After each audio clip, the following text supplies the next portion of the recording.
Selamat siang. Ya, alhamdulillah siang ini kita bertemu lagi dan perkuliahan yang ketiga. Sebelumnya kemarin kita sudah membahas tentang hakikat hukum, kemudian pengertian hukum. Pertemuan ketiga ini sesuai dengan RPS, Rencana Proses Studi, yaitu tentang hukum kontrak.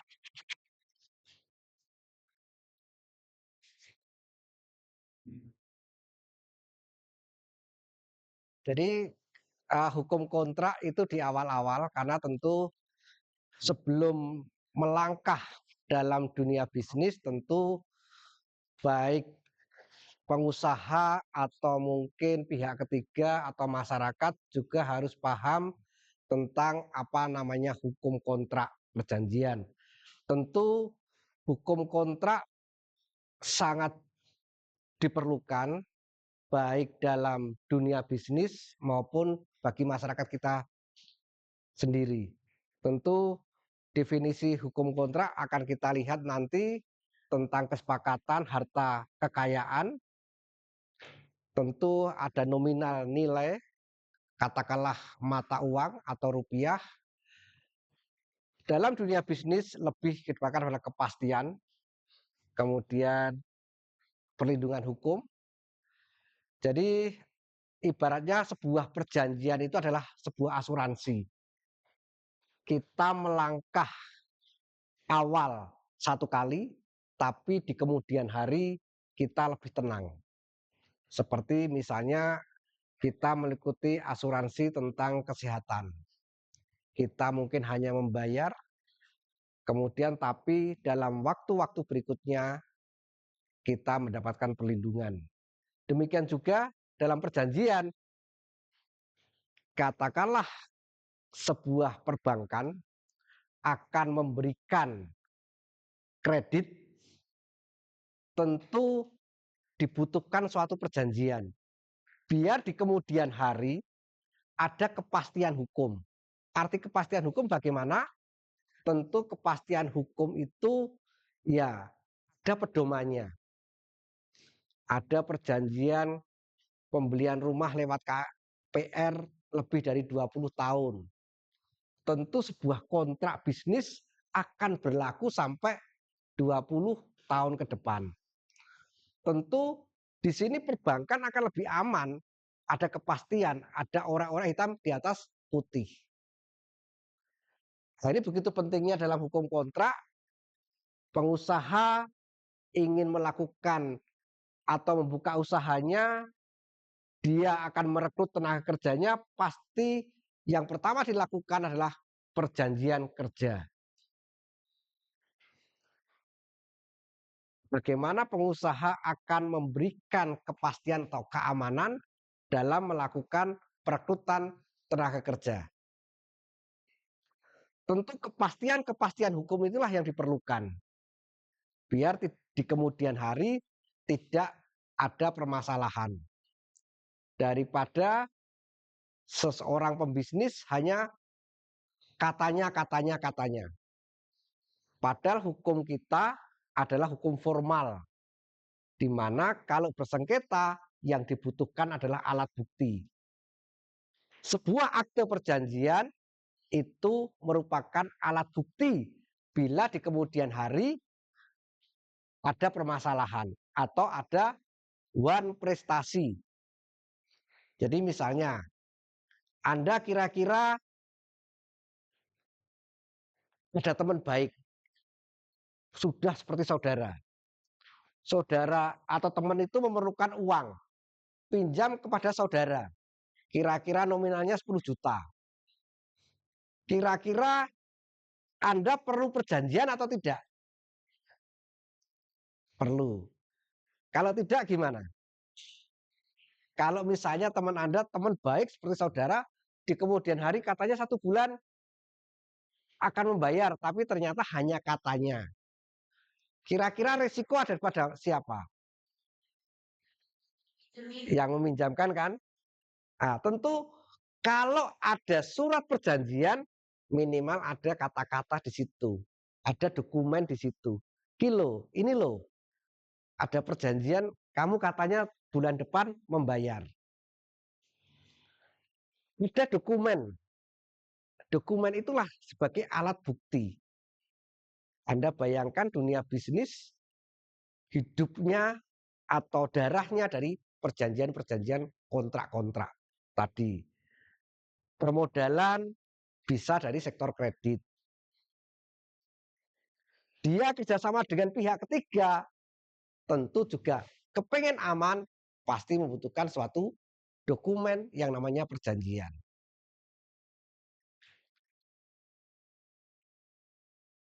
Atau kita mau nikah, kan ada akad nikah. Akad itu janji. Kemudian sudah diatur dengan Undang-Undang Nomor 1 Tahun 74 tentang perkawinan, bahwa di situ suami berjanji untuk bertanggung jawab terhadap keluarga. Akad. Di situ ada akad, di buku nikah itu ada akad. Berarti di situ ada dokumen.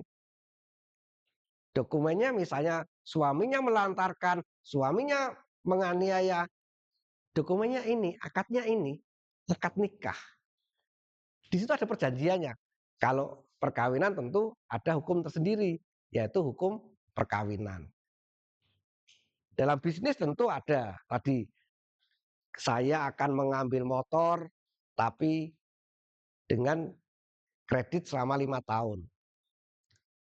Tentu perjanjian itu akan berlaku 5 tahun. Apakah percaya dealer akan melepas motor tanpa ada perjanjian? Hanya janji-janji atau kata-kata. Nah, itu ilustrasi dalam pentingnya dalam sebuah perjanjian. Tentu kita harus paham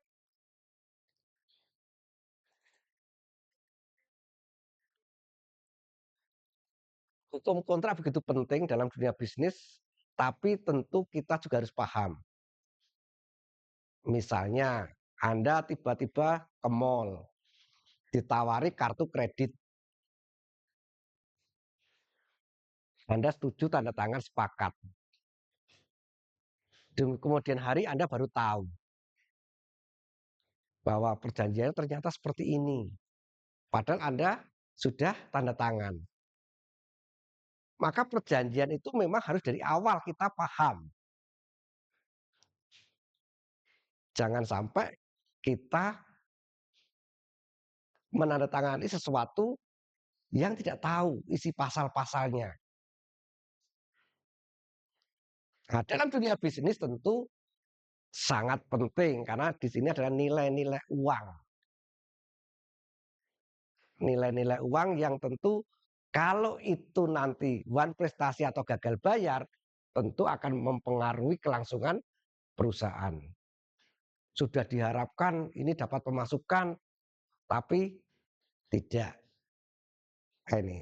Jadi hari ini kita akan membahas secara spesifik undang-undang atau aturan hukum tentang namanya perjanjian. Jadi di RPS kita sudah sepakat bahwa perjanjian ada di pertemuan ketiga sebelum membahas pertemuan-pertemuan berikutnya yang nanti tentu perusahaan-perusahaan atau surat asuransi, kekayaan intelektual itu juga pasti membutuhkan yang namanya hukum kontrak.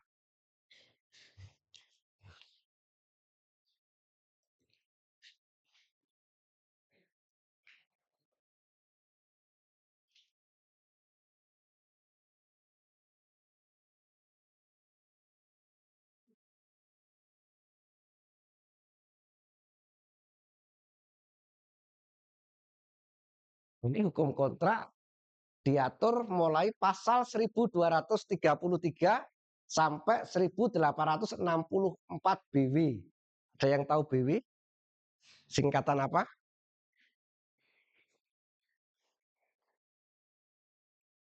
Apa? Before one, bukan. Ada yang tahu lagi? Jadi hukum ini masih hukum kolonial Belanda sampai detik ini masih digunakan. BW itu adalah Burgerlijk Wetboek, hukum perdata.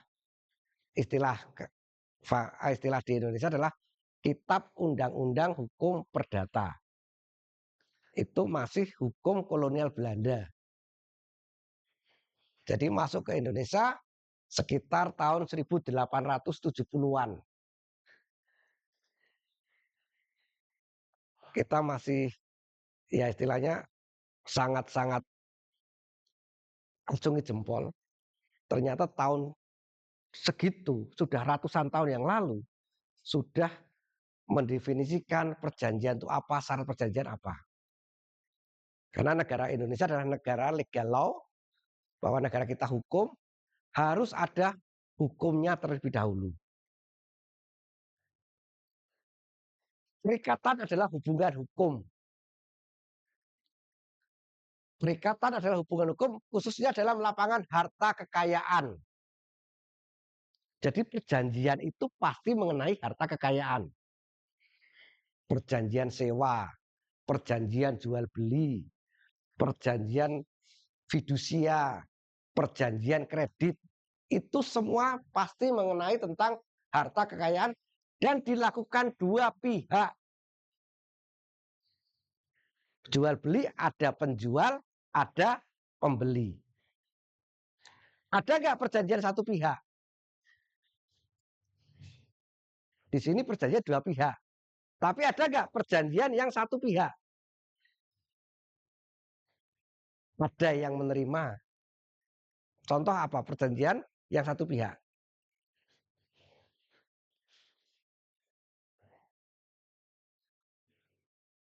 Ada yang tahu?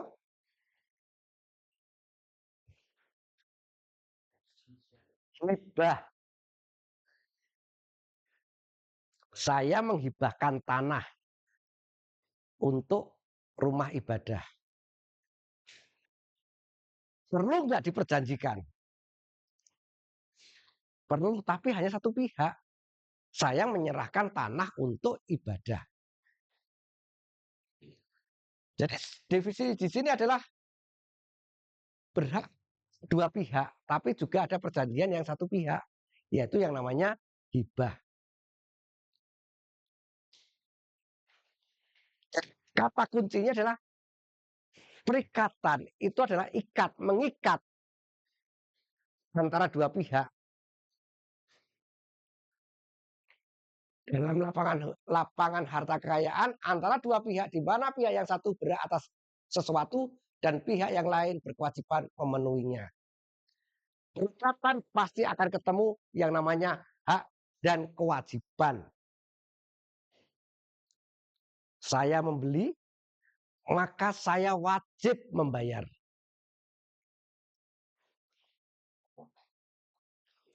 Penjual wajib menyerahkan barang dagangannya.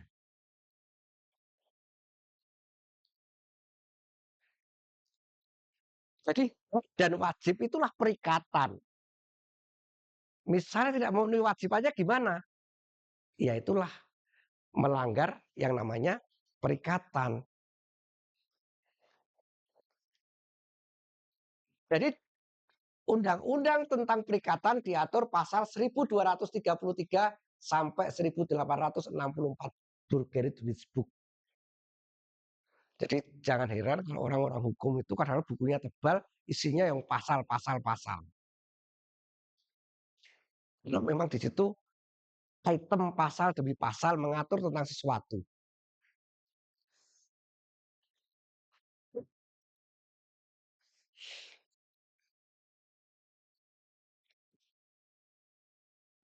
Perikatan bisa dua.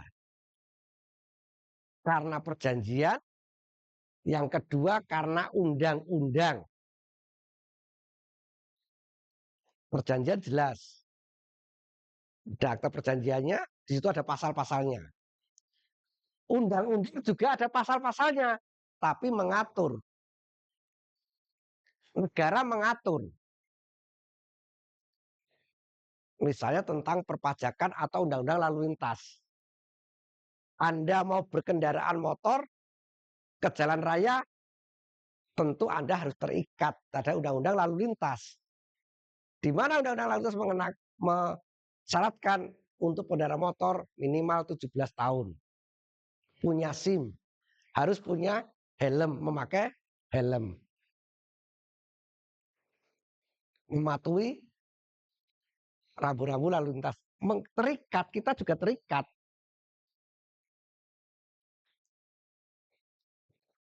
Jadi perikatan ada dua, perjanjian yang bersifat personal antara para pihak yang bersifat perdata.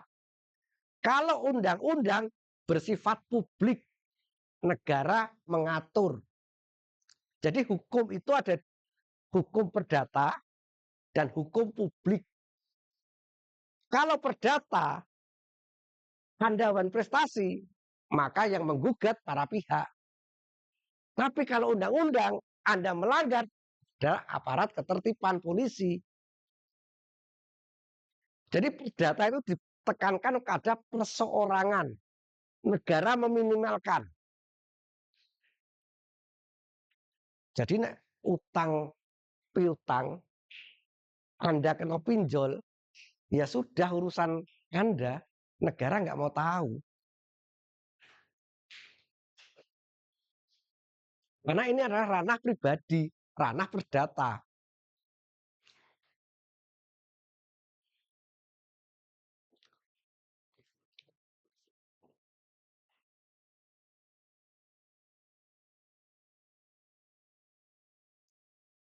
Ini definisi perjanjian pasal 1313 KUH Perdata.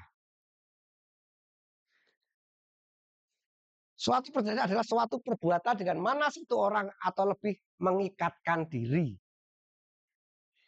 Nanti akan ketemu syarat perjanjian. Syarat perjanjian sah yang pertama adalah sepakat. Sepakat mengikatkan. Kira-kira yuk nanti malam kita makan-makan di mana? Kalau sudah perjanjian belum? Belum, karena nggak ada sepakat. Maka tadi, hati-hati terhadap suatu naskah perjanjian kalau Anda tidak membaca. Anda asal tanda tangan, isinya nanti misalnya merugikan para pihak, ya Anda sudah sepakat tanda tangan.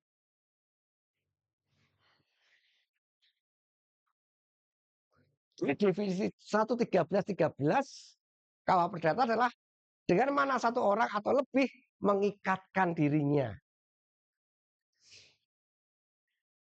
terhadap satu orang atau lebih. Dari pasal 1320 KUH Perdata, syarat perjanjian yang pertama adalah sepakat. Anda perjanjian kredit, maka disitulah dokumen-dokumen harus ada tanda tangan nih. Tanda tangan itulah yang artinya Anda sepakat. Dalam dokumen perjanjian biasanya tertulis bahwa saya menandatangani ini dalam keadaan sesadar-sadarnya tanpa tekanan orang lain. Artinya apa? Di situ Anda harus paham. Wow, di situ ada klausul bahwa tanda tangan perjanjian ini saya tanda tangani atas kesadaran. Karena apa? Ada loh perjanjian ada paksaan. Ada ancaman. Kira-kira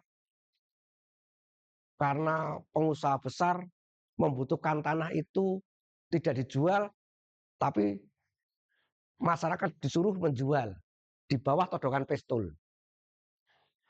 Berarti perjanjian itu atas ancaman. Maka bisa batal demi hukum. Perjanjian itu harus dengan etikat baik.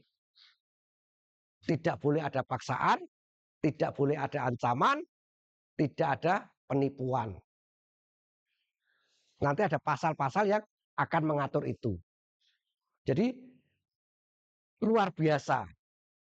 Ini hukum kolonial Belanda yang sudah ratusan tahun sampai detik ini masih digunakan. Dan logika berpikirnya luar biasa.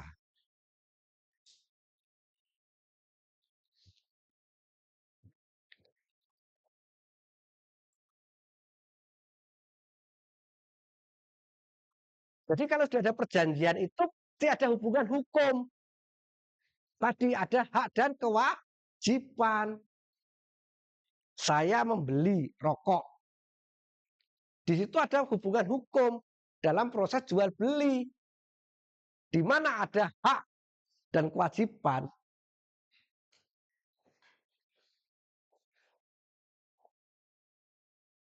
Dengan subjek hukum yang lain dalam bidang harta kekayaan, di mana subjek hukum yang satu berhak atas prestasi, dan begitu juga subjek hukum yang lain wajib untuk melaksanakan prestasi sesuai dengan yang disepakati. Jadi kata kunci dalam perjanjian itu harus ada sepakat.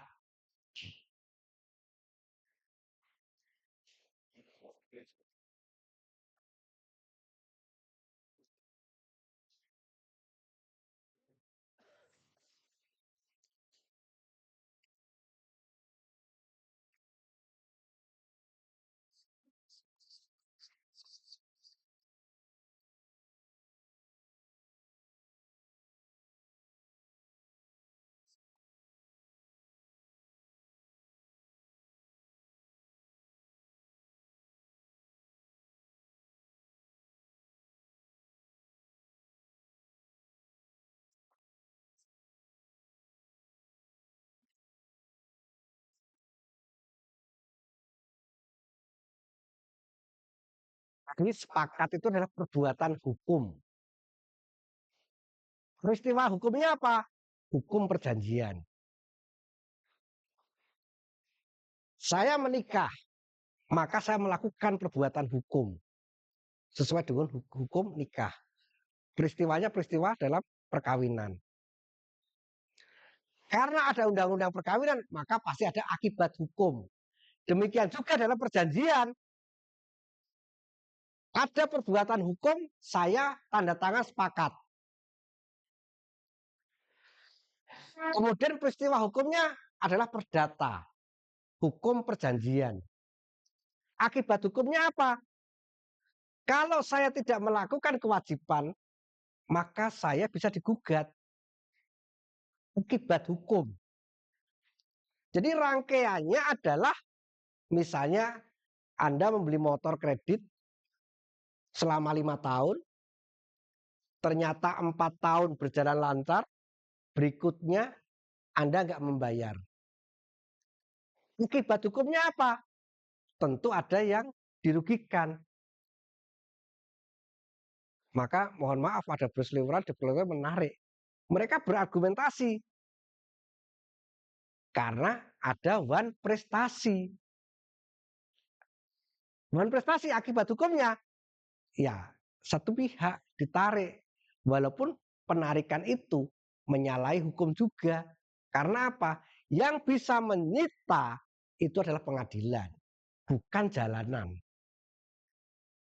Karena apa? Tadi keadilan. Saya sudah mengangsur 4 tahun kendaraan, angsuran, tinggal 1 tahun, misalnya ditarik. Kalau prinsip sita negara ya dilelang. Harganya 10 juta, kekurangan saya 5 juta, maka yang 5 juta dikembalikan saya. Kenapa sekarang debt collector itu dikenakan kriminal? Karena dia merampas. Ditarik ya tarik. Hak konsumen nggak diperhatikan. Yang menyita adalah secara hukum formal adalah pengadilan.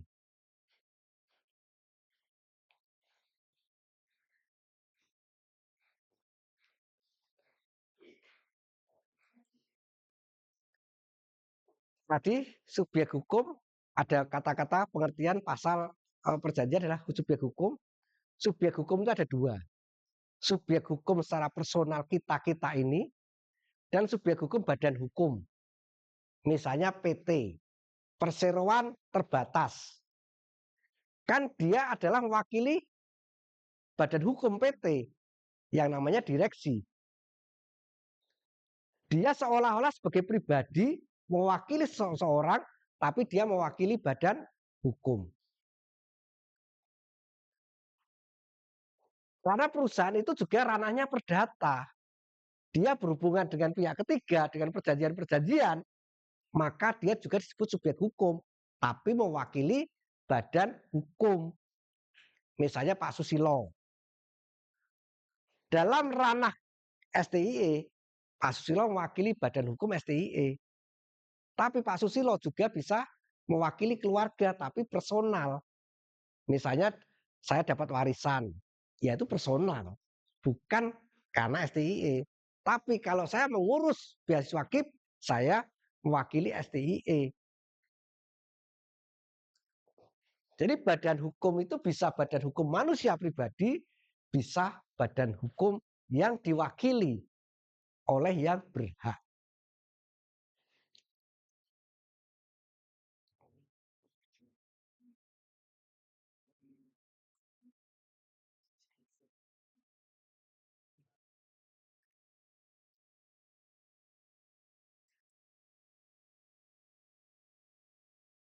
Nah, sebelum kita melangkah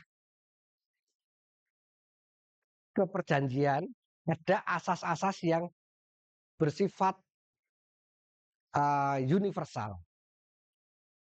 Asas kebebasan berkontrak. Artinya apa?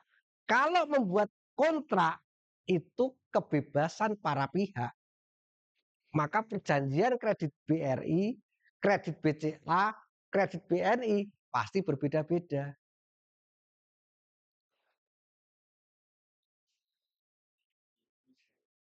Perjanjian kerja antara perusahaan A, perusahaan B, perusahaan C berbeda-beda karena ada asas kebebasan berkontrak. Dinamika hukum bisnis bisa bergerak karena ada asas ini. Asas kebebasan berkontrak. Yang paling penting adalah tidak melanggar ketertiban umum. Perjanjian mengadakan pesta mabuk pasti batal demi hukum, tidak diperbolehkan.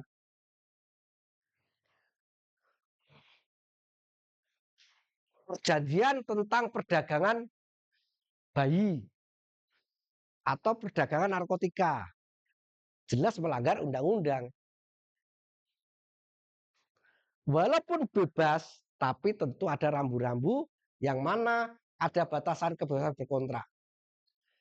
Dasar hukum pasalnya adalah kebebasan berkontrak adalah pasal 1338 ayat 1 KUH Perdata. Anda boleh menyebut KUH Perdata atau BW, Burgerlijk Wetboek. Karena ini masih hukum kolonial Belanda yang saat ini detik ini masih diperlakukan. Belum lama ini KUH pidana sudah diganti dengan hukum nasional. KUH pidananya sudah diganti.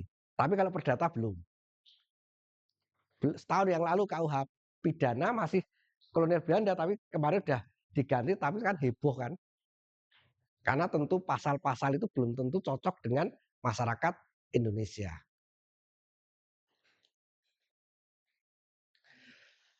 Dasar hukum pasal 1338, semua perjanjian yang dibuat secara sah berlaku sebagai undang-undang bagi mereka yang membuatnya, menyetujuinya. Berlaku sebagai undang-undang. Artinya apa? Perjanjian itu pasal demi pasal rinci. Dan itu menjadi pedoman. Saya punya rumah, tapi saya baru mampu punya rumah itu. Sertifikat itu diserahkan saya setelah 20 tahun. Saya kredit KPR 20 tahun. Maka saya pedomannya perjanjian KPR itu per bulan bayarnya zaman itu 700. Kira-kira masih 10 tahun lagi. Berarti itu menjadi pedoman. Pedoman bahwa rumah itu akan menjadi milik full setelah tadi perjanjian KPR berapa tahun. Anda beli motor kredit selama 5 tahun. Maka di situ akan diatur pembayaran angsuran berapa per bulan. Dan disitulah perjanjian itu akan berlaku selama 5 tahun.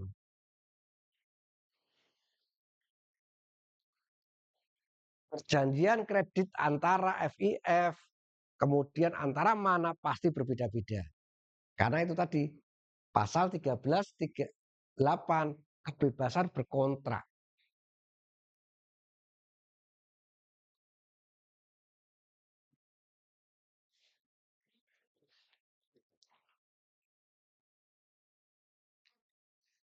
Kemudian berikutnya adalah asas konsensuil. Suatu perjanjian dianggap lahir dan mengikat sejak timbulnya kata sepakat. Maka kan proses dalam dunia bisnis itu didahului dengan MOU. Pembicaraan-pembicaraan awal. Untuk menyepakati pasal demi pasal. Menyepakati isi. Kalau sudah fix semua, setuju semua, maka baru ada penandatanganan. Penandatanganan itulah sebagai sepakat. MOU itu belum. Apa yang dinamakan MOU itu baru rancangan.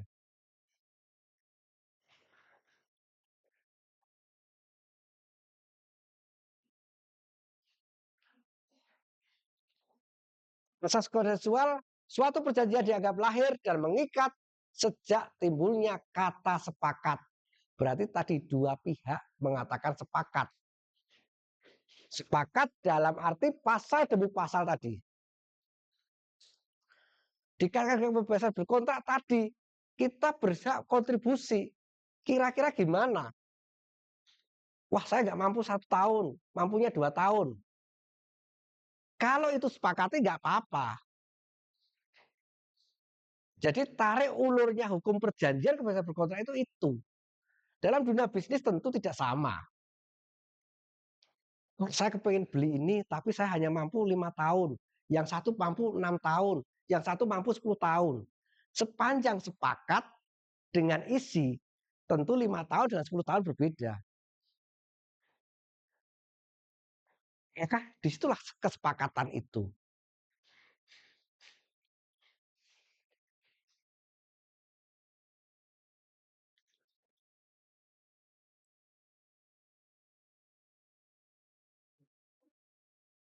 Kemudian asas pacta sunt servanda.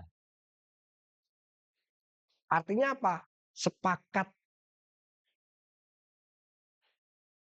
Perjanjian itu mengikat. Tadi saya punya rumah KPR 30 tahun, ya saya harus sepakat 30 tahun baru serahkan sertifikatnya. Misalnya perusahaan perumahan itu kepengen menarik rumah saya sebelum 30 tahun. Ya nggak boleh. Kalau saya nggak membolehkan, ya nggak boleh. Misalnya ada pembeli yang lebih tinggi. Rumah sekarang kan investasi, dulu saya beli katakan 200 juta. Sekarang menjadi 400 juta. Pihak pelunas kepengen memberikan pada orang lain. Sepakat itu artinya apa? Kalau sudah ditandatangani, ya berlaku dua pihak. Kalau ingin merubah di kemudian hari, maka harus sepakat semua. Kalau nggak sepakat salah satu pihak, maka tidak boleh. Nah, itulah namanya kepastian hukum.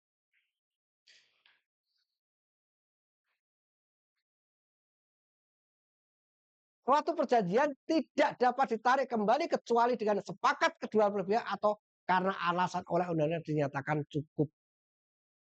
Ya, karena misalnya karena undang-undang atau aturan negara sudah diperjualbelikan, tapi tanah kena pelebaran jalan misalnya.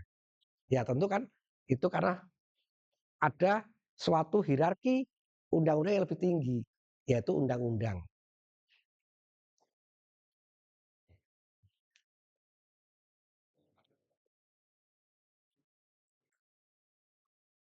Nah ini yang paling penting.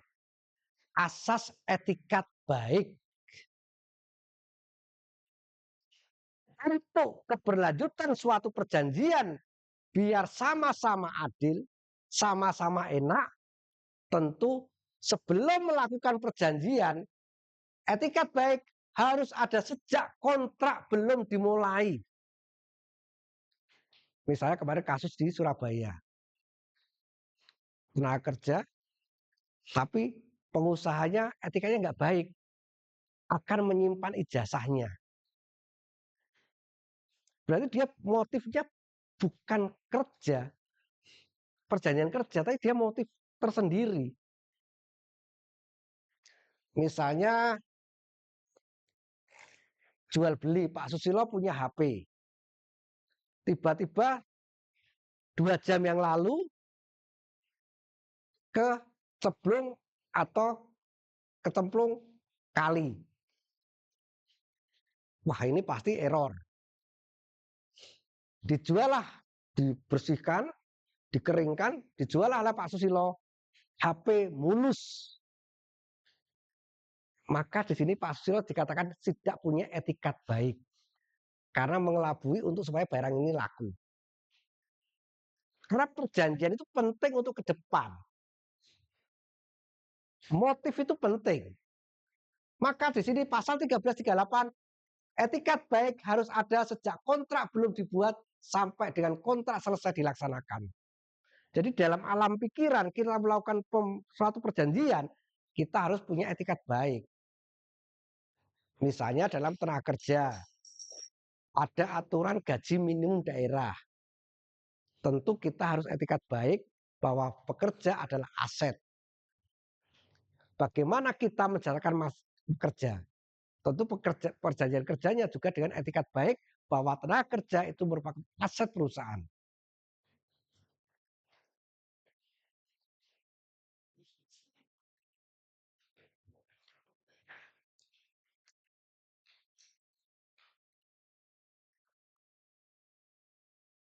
Nah, ini harus pahami pasal 1320 syarat sahnya perjanjian. Ini juga kita apresiasi pada pembuat ide penulis pasal ini. 1. Perjanjian itu sah kalau ada sepakat. Tadi kan undang-undang yang lain mengatakan perjanjian itu harus ada sepakat dulu. Kemudian yang kedua, kecakapan bertindak. Nah, ini sangat penting. Kenapa kecakap menjadi syarat sahnya perjanjian? Mohon maaf, cakap itu menjadi penting ada keadilan. Pencetus undang-undang ini, perumus undang-undang ini sudah mengantisipasi itu. Misalnya dalam kecakapan itu kasus ya, seorang rumah tangga dalam sebuah rumah tangga, satu keluarga kaya raya, bapak ibunya meninggal. Tinggal anaknya yang kecil-kecil, belum dewasa. Padahal di situ harta-harta yang melimpah. Ada mobil, ada rumah, ada sawah. Anak itu misalnya mau menjual mobilnya. Apakah cakap? Logika berpikir penalaran belum mampu. Maka dalam perbuatan perjanjian sudah diantisipasi ini. Pasal 1320. Kemarin pada waktu pemilu ada calon anggota DPR kaya raya pengen terpilih nggak jadi akhirnya gila. Hartanya masih banyak. Apakah orang gila itu juga mampu berpikir objektif? Tentu dia tidak cakap juga. Mosok motor ditukar dengan satu bungkus rokok. Logika berpikir nggak jalan. Maka sudah diantisipasi. Kalau yang melakukan perjanjian tidak cakap, maka batal demi hukum. Seorang anak yang belum dewasa, harta bendanya banyak banget, karena pergaulan salah, dia menjual rumahnya, menjual sawahnya, menjual mobilnya, mungkin belum tahu harga, belum tahu apa, maka syarat sahnya adalah kecakapan bertindak. Kita apresiasi yang perumus ini sudah mengantisipasi bahwa kecakapan begitu penting. Kemudian adanya sebab kausa yang halal. Maaf, adanya objek perjanjian. Jadi tadi perjanjian itu pasti mengenai harta kekayaan. Pasti ada objeknya. Kemudian perjanjian itu sah kalau sebab kausa yang halal. Artinya apa? Tidak bertentangan dengan undang-undang. Tadi, perjanjian narkoba pasti tidak sah karena melanggar undang-undang narkotika. Jadi perjanjian itu harus dilandasi dengan formil, dalam arti tidak dilarang undang-undang. Perjanjian perdagangan bayi pasti batal demi hukum karena sudah melanggar. Jadi sahnya adalah bahwa perjanjian itu adanya sebab kausal yang halal, tidak bertentangan dengan undang-undang, ketentuan umum dan norma kesusilaan. Pasal 1320. Pasal 1313, pasal 1338, pasal 320, yaitu orang hukum mengapalke pasal-pasal.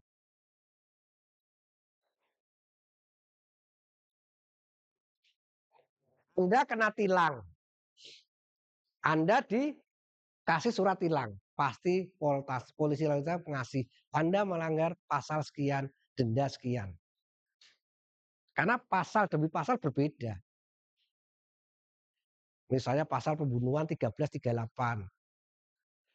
Dengan perencanaan pembunuhan itu berbeda juga, hukumannya pasti lebih berat perencanaan pembunuhan karena sudah direncanakan dulu.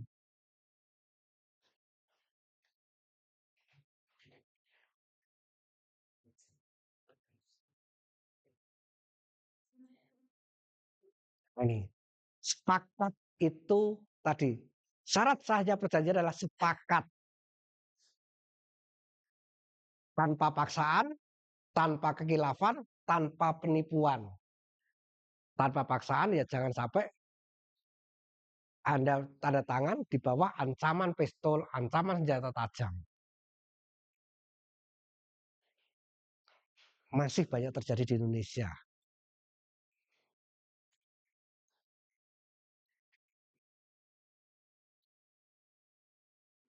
Maka biasanya dalam perjanjian itu ada klausul pasal yang mengatakan dalam hal ini tanpa paksaan dan tanpa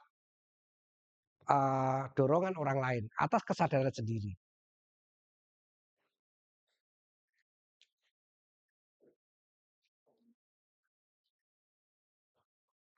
Mungkin ada pertanyaan terkait dengan perjanjian, persilakan.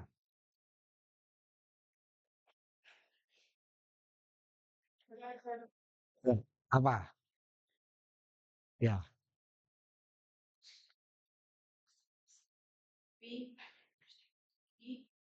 Dan kemudian harinya pelaksanaan justru bilang bagi salah satu mana yang harus diutamakan terus yang bulan. Jadi kesepakatan itu memang Mas ini kan perdata. Maka disitulah peran masing-masing harus sudah punya apa ya? Istilahnya punya antisipasi. Misalnya Anda tawari kartu kredit. Memang enak. Anda belanja tinggal gesek, pembayaran baru bulan depan. Anda menyetujui. Tapi begitu Anda sadar bahwa bunganya tinggi misalnya, ya kenapa Anda tidak berpikir dari awal? Jadi keadilan itu relatif. Bagaimana kita mengantisipasi perjanjian itu biar tidak merugikan kita? Tentu itulah dinamika perdata. Karena disinilah kita bisa mengantisipasi. Maka tadi bisnis itu lama negonya. Karena untuk menyepakati itu tadi biar tidak merugikan salah satu pihak di kemudian hari. Misalnya tadi, saya punya mampunya ini. Mbok saya dibuatkan kredit tidak 4 tahun tapi 6 tahun. Ya kemampuan saya 6 tahun. Orang lain 4 tahun, ya mungkin orang lain. Tapi bagaimana nego-nego kita untuk mensepakati itu? Perjanjian kerja, wah ini gajinya sedikit, tapi kita butuh kerja. Anda sepakat gajinya sedikit, ya sudah. Apakah itu adil sama teman-temannya? Ya inilah apa dinamika perjanjian itu seperti itu karena kebebasan berkontrak tadi. Anda sama-sama satu perusahaan, Anda gajinya 10 juta, satunya 12 juta. Apakah itu adil? Tergantung tadi kesepakatan bagaimana Anda nego-nego mengeluarkan. Intinya sepakat itu para pihak mempunyai hak untuk mengatur itu. Kecuali keadilan dalam arti dilarang oleh undang-undang.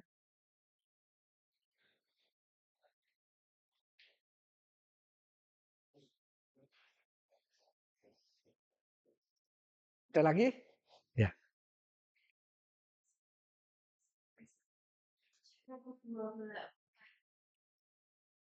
Penafsiran yang berbeda terhadap isi. Ini sangat penting ya. Hukum itu kadang-kadang ilmu menafsir. Pengacara-pengacara itu untuk membantu kliennya adalah ilmu menafsir.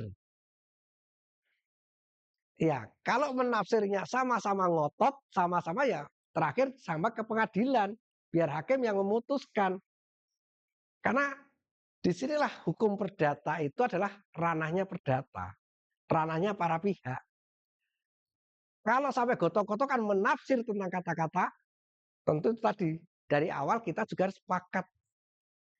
Misalnya gini, kemarin saya nangani ya, perjanjian kredit dibayar tiap bulan, ya kan? Tapi perjanjian dilaksanakan tanggal 5.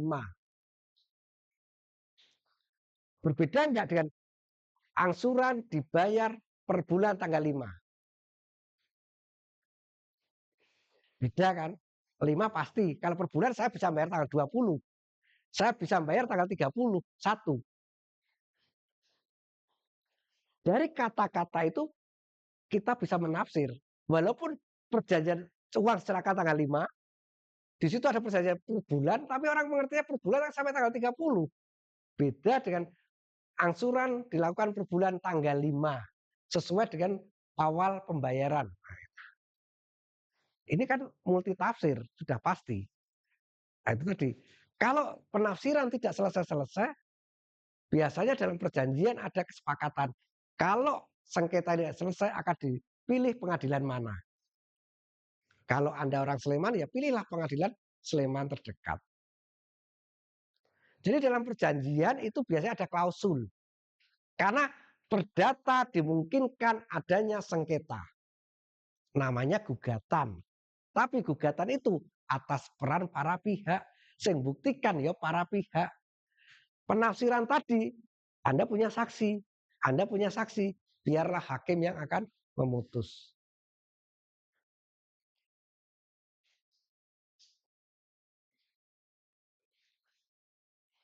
Ya, saya lanjutkan lagi. Tadi sepakat.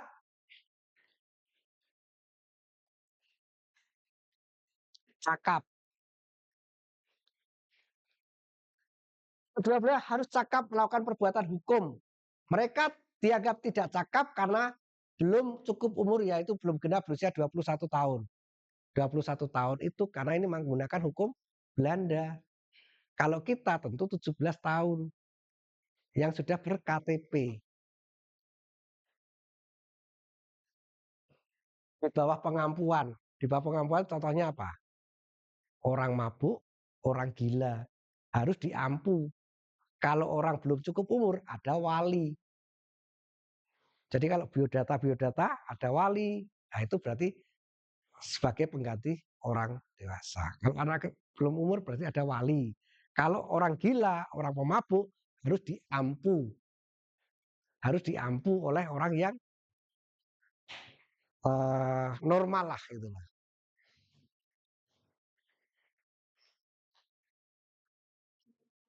Wanita bersuami sekarang sudah ada gender, tentu wanita berhak, lama-lama berhak atas sendiri.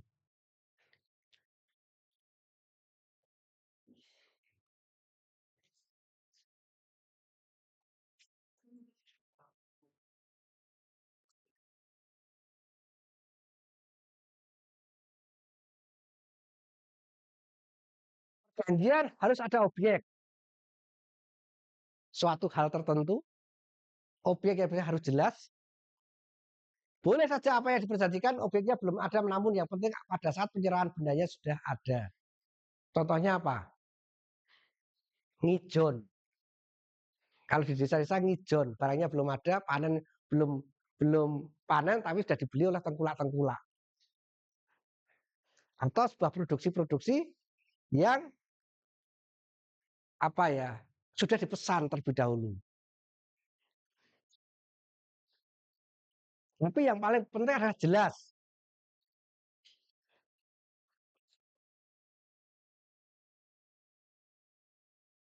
Ini sepakat tadi, permasalahan-permasalahan itu karena ada one prestasi. Dalam hukum, saya melanggar, saya telat, itu namanya one prestasi.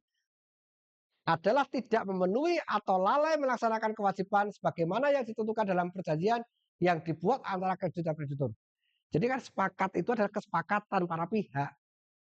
Salah satu melanggar, maka disebut one prestasi. Dalam bahasa hukum namanya one prestasi. Gugatan-gugatan perdata di pengadilan karena one prestasi. Salah satu pihak tidak melaksanakan apa yang disepakati.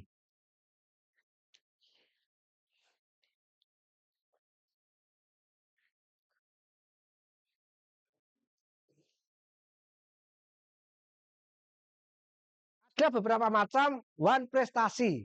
Yang pertama adalah tidak melaksanakan apa yang dijanjikan. Tadi Anda beli motor, mengangsur 3 bulan, tapi Anda tidak mengangsur. Berarti tidak melaksanakan apa yang dijanjikan.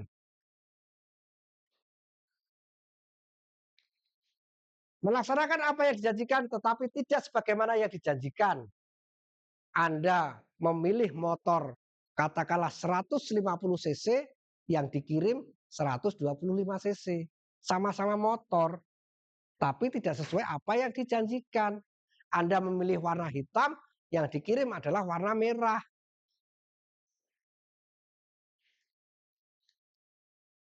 Melaksanakan apa yang dijanjikan tetapi terlambat. Angsuran tanggal 5, Anda baru mengangsur tanggal 10. Berarti terlambat. Dalam hukum bisnis, waktu adalah uang. Berarti ada denda. Melaksanakan sesuatu yang menurut perjanjian tidak boleh dilakukan. Anda kontrak rumah, kemudian tanpa sepengetahuan pemilik rumah Anda kontrakkan lagi. Jadi melaksanakan sesuatu yang menurut perjanjian tidak boleh dilakukan. Jadi ada pasal yang mengatakan perjanjian ini tidak boleh dipindah tangankan kepada pihak lain tanpa izin pemilik. Jadi ini bentuk-bentuk one prestasi, tidak melaksanakan apa yang dijanjikan, tapi tidak sebagaimana yang dijanjikan. Melaksanakan apa yang dijanjikan, tetapi terlambat. Melaksanakan sesuatu yang menurut perjanjian tidak boleh dilakukan.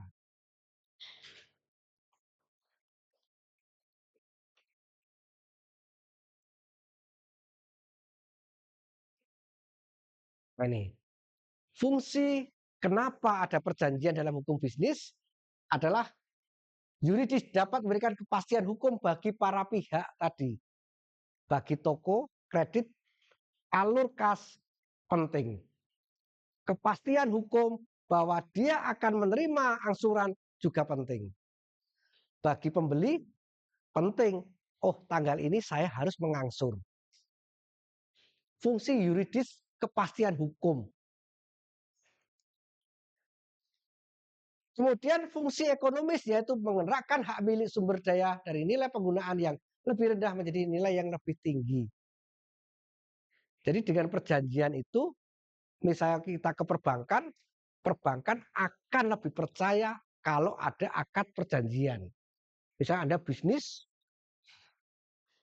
katakanlah bisnis Anda modal dengkul, tapi semua dari sumber-sumber pinjaman, tapi kalau itu tertulis dan terdokumentasi, bank lebih percaya. daripada katanya. Ini loh saya pinjam ini. Maka bank juga perlu kepastian hukum. Dari segi ekonomis, tentu bagi perusahaan juga penting untuk mengatur neraca keuangannya. Jadi kalau fungsi ekonomis lebih pada faktor kepercayaan.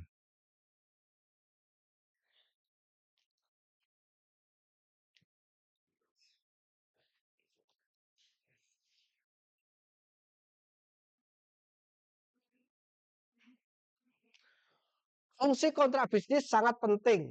Ya tadi, rohnya bisnis itu adalah kontrak. Semua pasti berhubungan dengan pihak ketiga, kepengen aman, pasti dilandasi dengan kontrak. Anda bekerja, lebih baik ada perjanjian kerja. Anda sudah bekerja, sudah mengeluarkan keringat, sudah mengeluarkan tenaga, uang, tapi yang didapat mungkin menyesakkan. Tapi kalau Anda sudah punya perjanjian kerja, punya pedoman, kepastian Anda bekerja di situ. Perikatan apa yang dilakukan dan di mana kontrak dilakukan. Siapa saja yang saling mengikatkan diri dalam kontrak. Karena tadi hukum perdata itu berlaku para pihak.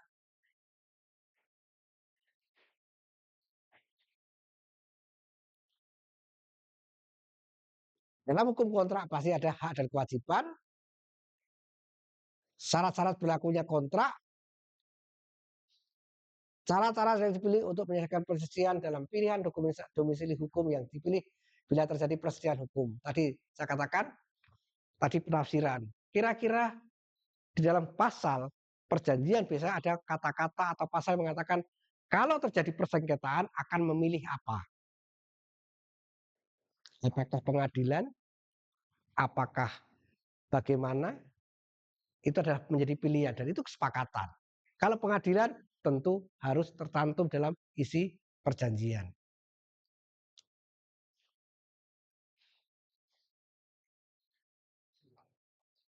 Kapan berakhirnya kontrak juga sangat penting. Sebagai alat kontrol bagi para pihak tadi. Ada jangka waktunya, ada waktunya alat kontrol. Bagi kita sendiri, pembeli, oh iya, saya harus mengangsur. Bagi perusahaan, dia kontrol juga siapa yang belum bayar. Kemudian yang paling penting dalam hukum formal, kontrak berfungsi sebagai alat bukti. Karena dalam hukum perdata, siapa yang membuktikan, maka dialah yang akan mampu untuk memenangkan pertarungan itu. Gugatan di pengadilan tanpa bukti, ya sama saja dengan omong kosong.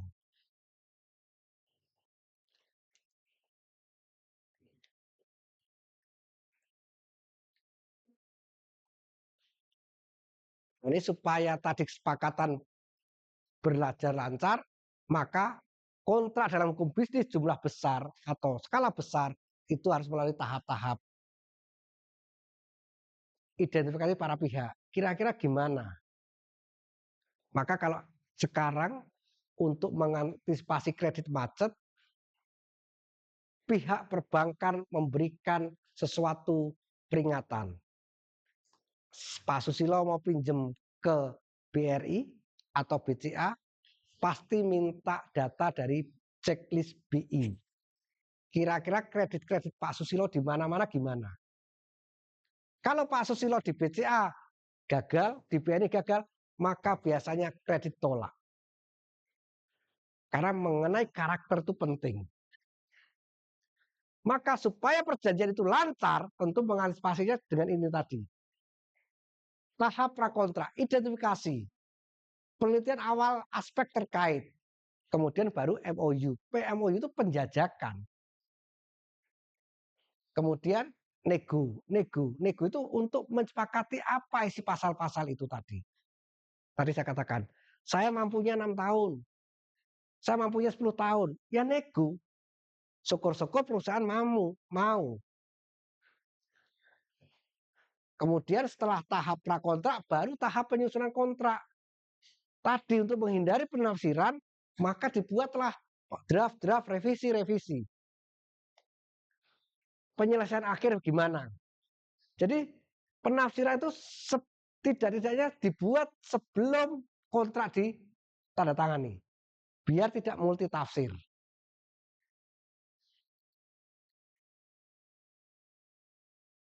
Setelah ada penyelesaian kontrak, yang terakhir adalah penandatanganan kontrak.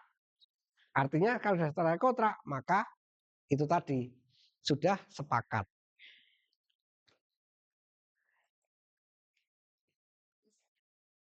Nah, ini tadi pasca kontrak tetap masih ada penafsiran.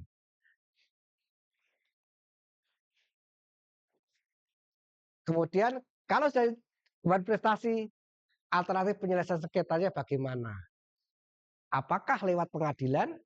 Apakah lewat arbitrase? Jadi arbitrase itu lebih cepat, yang memutuskan ahli-ahli.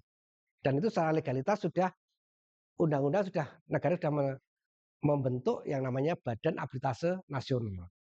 Nah, pengadilan nanti harus ke banding, harus ke Mahkamah Agung, waktunya tahunan. Ini arbitrase hanya satu kali sudah selesai.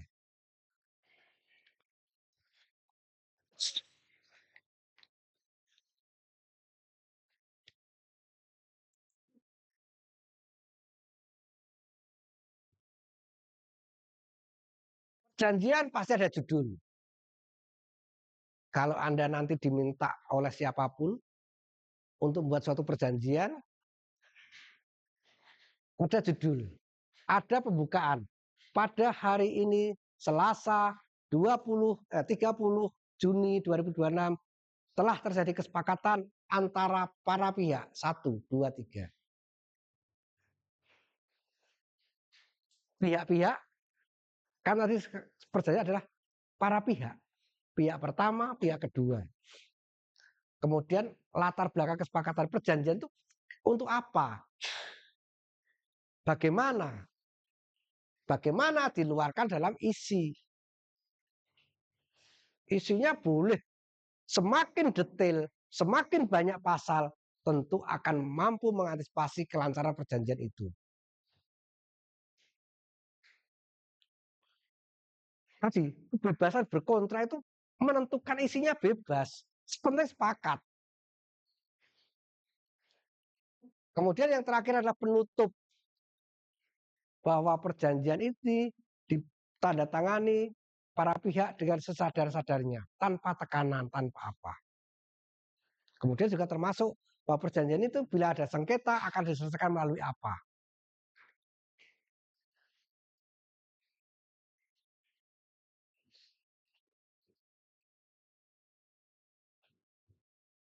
Jadi judul itu penting. Ini perjanjian apa? Perjanjian sewa beli, perjanjian jual beli, perjanjian fidusia, perjanjian kredit, perjanjian kerja. Penting. Karena di situ makna atau di bawah undang-undang apa.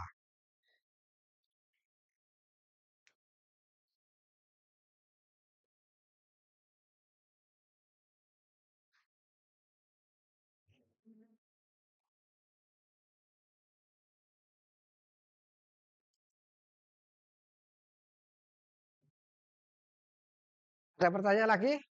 Ya, dua.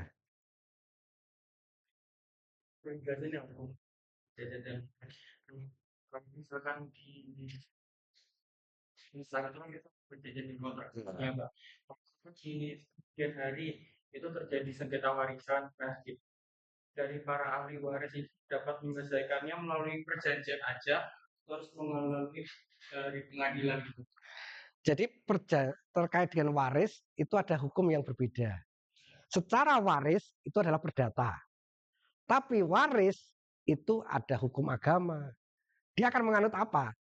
Yang paling penting itu. Atau menganut hukum adat. Nah itu yang akan, tapi intinya penyelesaian adalah kesepakatan para keluarga. Yang paling penting adalah persaudaraan atau apa. Cuman dia akan menganut apa? Apakah hukum agama? Apakah hukum adat? Sementara di Indonesia masih menggunakan itu. Pilihan hukum dulu. hukum agama atau hukum Jawa misalnya gendong spikul, laki-laki dapat 2 bidang, perempuan 1 karena orang Jawa menganggap bahwa istri perempuan tanggung jawab adalah pada suami. Nah, itu hukum tergantung pada pilihan. Tapi pilihan itu akan lebih tertata kalau kesepakatan keluarga demi utuhnya keluarga. Nah, biasanya akan menggunakan hukum apa, itulah nanti yang terakhir. Yang paling penting ini kan ranah hukum perdata. Maka kewenangan itu pada para pihak. Tapi yang paling penting adalah kesepakatan dulu. Para keluarga milih ini ya sudah. Cuma nanti tetap negara itu akan mengatur. Ini bagaimana yang penting adalah apa ya, sepakat semua. Ya, Mbak.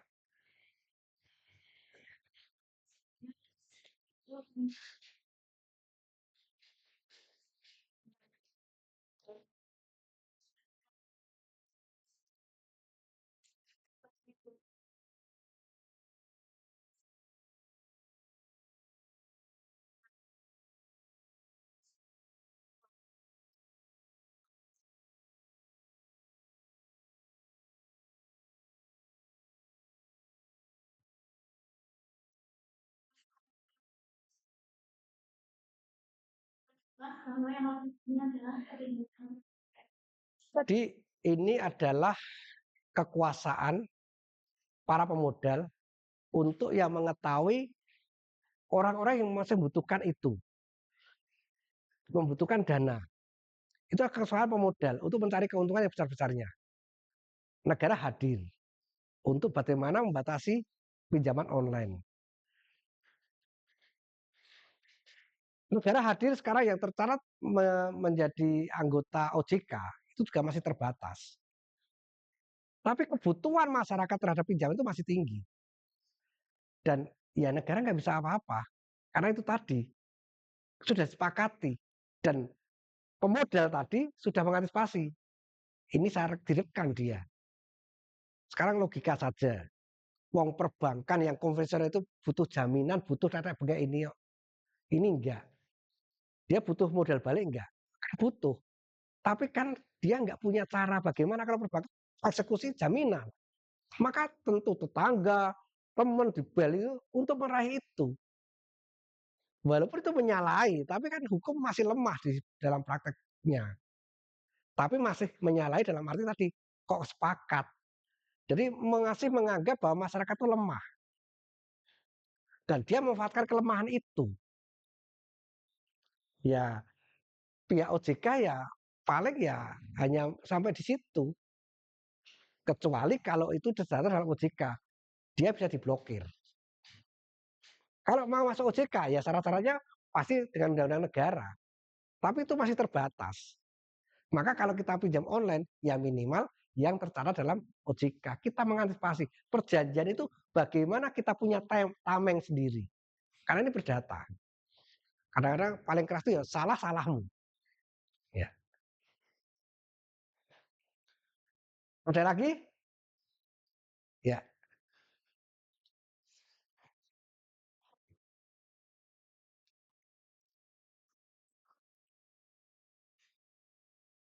Yang sama sih. Berbeda. Jadi kemarin di pengadilan fotokopi pun bukan alat bukti ya. Tapi dalam perkembangan, cuman undang-undang masih belum mensyaratkan itu. Cuman berapa tahun kemudian menjadi sah atau enggak, saya nggak tahu ya. Karena hukum itu juga pasti berubah, tergantung dengan peradaban. Nah, dalam hukum pembuktian kadang-kadang kemarin fotokopi pun belum boleh. Nah, sekarang dalam era teknologi dengan upload scan atau apa, ternyata boleh. Tapi tergantung dari penafsiran hakim kalau ada persengketaan. Dan tergantung pada kepercayaan dari pihak ketiga. Karena perjanjian itu adalah kesepakatan. Maka kalau Pak Susilo, wah lebih baik tanda tangan basah misalnya gitu. Seperti kemarin Rektor UII. Saya sudah memwisuda 8.000 wisudawan. Saya tidak mau menggunakan elektrik atau tanda tangan elektrik. Karena saya pengen tanda basah sambil mendoakan wisudawan saya akan berhasil. Nah, itu kan kepercayaan ya. Kepercayaan itu. Ya saya kira cukup sekian untuk perjanjian kontrak itu. Dan yang terakhir ada tugas untuk membuat suatu perjanjian bebas apa saja tertulis. Nanti dikumpulkan minggu depan sambil kita bahas untuk kita diskusikan perjanjian itu. Jadi bebas, karena tadi kebebasan berkontrak, perjanjian apa saja, yang penting adalah ada tadi ada judul, ada para pihak, ada isi, ada penutup. Terima kasih untuk hari ini dan selamat siang. Kita lanjutkan untuk minggu depan pada topik yang berbeda. Terima kasih. Selamat siang.